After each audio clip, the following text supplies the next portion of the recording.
Pernah nggak sih Anda dengar sebuah gagasan yang saking ekstrimnya sampai bikin kita berhenti sejenak dan mikir?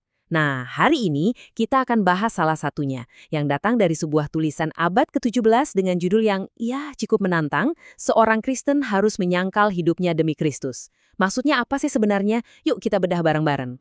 Teks ini tuh nggak pakai basa-basi, kita langsung dihadapkan sama kutipan dari Injil Lukas yang jujur aja kedengarannya keras banget. Membenci keluarga, bahkan nyawanya sendiri. Waduh, ini kan ide yang sulit banget buat diterima ya kan? Mari kita coba pahami, apa sih maksud sebenarnya di balik kata-kata ini? Jadi, pertanyaan besarnya kan jelas. Apa sebetulnya maksud dari perintah yang kedengarannya radikal ini? Apa ini harus kita artikan secara harfiah? Nah, dalam pembahasan ini, kita bakal ngikutin alur berpikir dari teks aslinya untuk ngerti logikanya. Sebelum kita lanjut lebih dalam, penting banget nih buat tahu dari mana ide ini datang. Ini adalah teks dari abad ke-17, sebuah zaman di mana isu soal pengorbanan dan kesyahidan itu adalah hal yang sangat nyata. Dengan ngerti konteks ini, kita jadi bisa lihat kenapa argumennya dibangun dengan cara yang begitu tegas, tanpa kompromi. Oke, mari kita mulai dari konsep intinya. Teks ini berulang kali nyebutin tentang mengambil salib. Apa sih artinya? Menurut teks ini, mengambil salib itu ternyata beda banget loh sama sekedar pasrah waktu ketimpa musibah. Ini bukan soal nanggung beban yang datang gitu aja. Justru sebaliknya, ini adalah sebuah tindakan yang sadar, sebuah pilihan aktif untuk menderita demi sebuah keyakinan. Nah, gagasan soal pilihan ini jadi kunci utamanya. Yuk, kita lihat lebih dalam gimana teks ini ngebedain antara penderitaan yang dipaksakan sama pengorbanan yang dipilih dengan sukarela. Di sini nih, perbedaannya jadi kelihatan jelas banget. Teks ini ngebedain antara memikul salib, yaitu menderita karena terpaksa, dengan mengambil salib.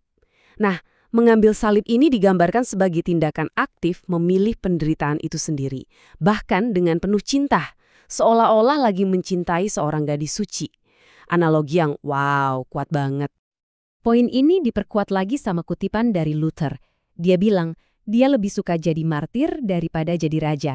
Ini benar-benar merangkum semuanya. Penderitaan karena iman dianggap jauh lebih berharga daripada kekuasaan duniawi tertinggi sekalipun.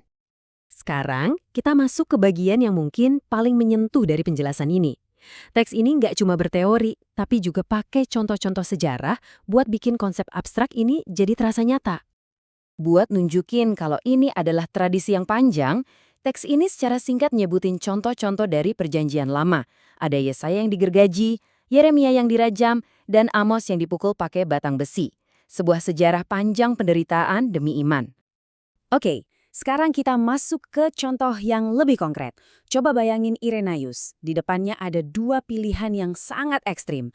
Menyembah berhala dan hidup enak, atau memilih salib yang artinya penderitaan dan kematian. Pilihannya nggak bisa lebih jelas dari ini. Dan ia memilih salib. Contoh kedua ini malah lebih dramatis lagi. Ada seorang gadis yang dihukum bakar. Tapi sebelum eksekusi, dia dikasih tawaran terakhir. Nyawanya, kekayaannya, semua kemewahan dunia. Dengan satu syarat gampang, dia harus meninggalkan imannya. Dan ini adalah jawabannya. Yang dikutip langsung dalam teks ini benar-benar lugas dan kuat. Biarlah hidup dan uang lenyap, sambutlah Kristus. Ini adalah perwujudan sempurna dari prinsip penyangkalan diri yang lagi kita bahas. Nah, contoh terakhir ini nunjukin kalau menurut teks ini, penderitaan itu punya tujuan lain, yaitu menjadi kesaksian.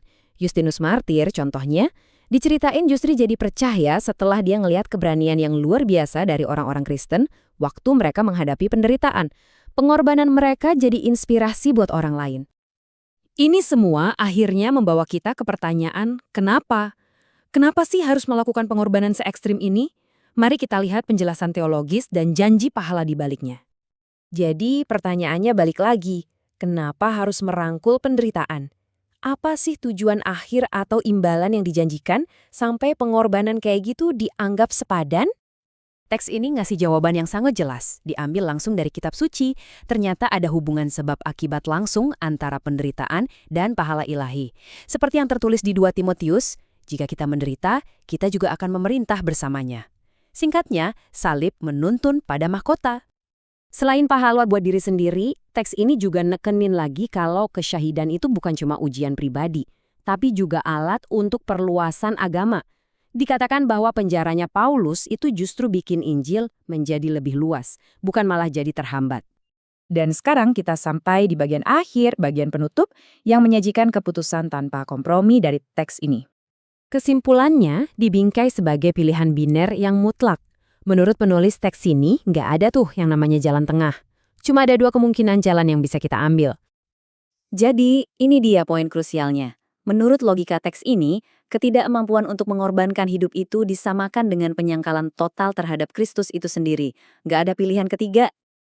Argumen ini ditutup dengan kutipan terakhir yang sangat kuat dari Injil Markus, yang ngejelasin konsekuensi ilahi kalau seseorang milih jalan rasa malu daripada pengorbanan. Sebuah peringatan terakhir yang sangat serius. Pada akhirnya, teks ini emang nggak menyisakan ruang abu-abu. Ini adalah sebuah argumen dari masa lalu yang memaksa kita bertanya, apa sih arti pengorbanan sejati itu? Terlepas dari cara kita memandangnya hari ini adalah sebuah pemikiran yang menantang kita semua untuk merenungkan sampai di mana batas keyakinan kita sendiri.